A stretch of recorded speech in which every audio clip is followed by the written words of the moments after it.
नमस्ते हजुरहरुलाई हाम्रो चुलामा स्वागत छ।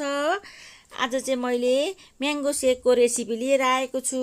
हजुरहरुले सुरुदेखि अन्तिमसम्म हेरेर साथ दिनुहुन्छ भन्ने आशा गर्दछु। अहिले बजारमा गर्मीमा चाहिँ प्रशस्त मात्रामा आँप निस्किसकेको छ। मैले चाहिँ तीनवटा पखालीहरु काटेर लिएको छु। चिनी लिएको छु 2 चम्चा।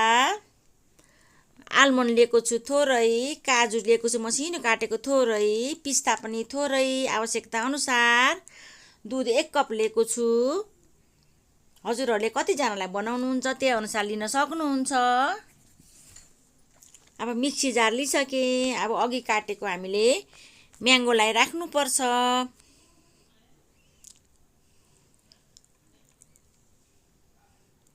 थोरै सामग्रीबाट हामीले घरैमै बनाउन सकिन्छ म्याङ्गो सेक चाहिँ। अब दुध हामीले एकैचोटी राख्नु हुँदैन, सुरुमा थोरै राखेर पिस्नु पर्छ। अब चिनी 2 चम्चा। गुलियो चाहिँ आफूले कतिको खानुहुन्छ, आँप पनि गुलियो हुन्छ त्यही अनुसार राख्नु होला।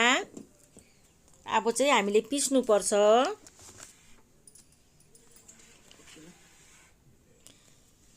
बनाउनु पनि सजिलो छ, खानु पनि गर्मीमा मिठो हुन्छ।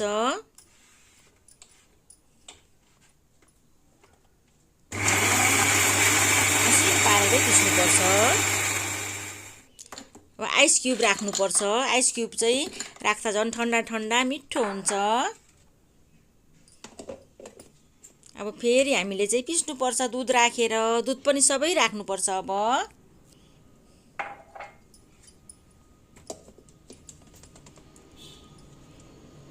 अब हामीले चाहिँ फेरि पिस्नुपर्छ। ल हेर्नुस् त, भएन त बजारको जस्तै म्याङ्गो सेक। सजिलैसँग हामीले थोरै सामग्रीबाट हामीले घरैमा बनाएर सबै परिवार बसेर खान सकिन्छ। म हजुरहरुलाई अब सर्भ गरेर देखाउँदै छु। ल हेर्नुस् त म्याङ्गो सेक कस्तो मजाको भएको छ। खानको लागि असाध्यै मिठो हुन्छ यसरी बनाएको।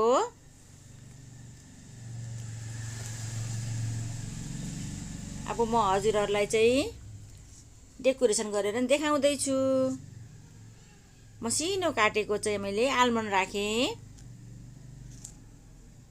हजुरहरुलाई के मन पर्छ ड्राई फ्रुटहरु त्यो राख्न सक्नुहुन्छ। अब मसिनो काटेको काजु,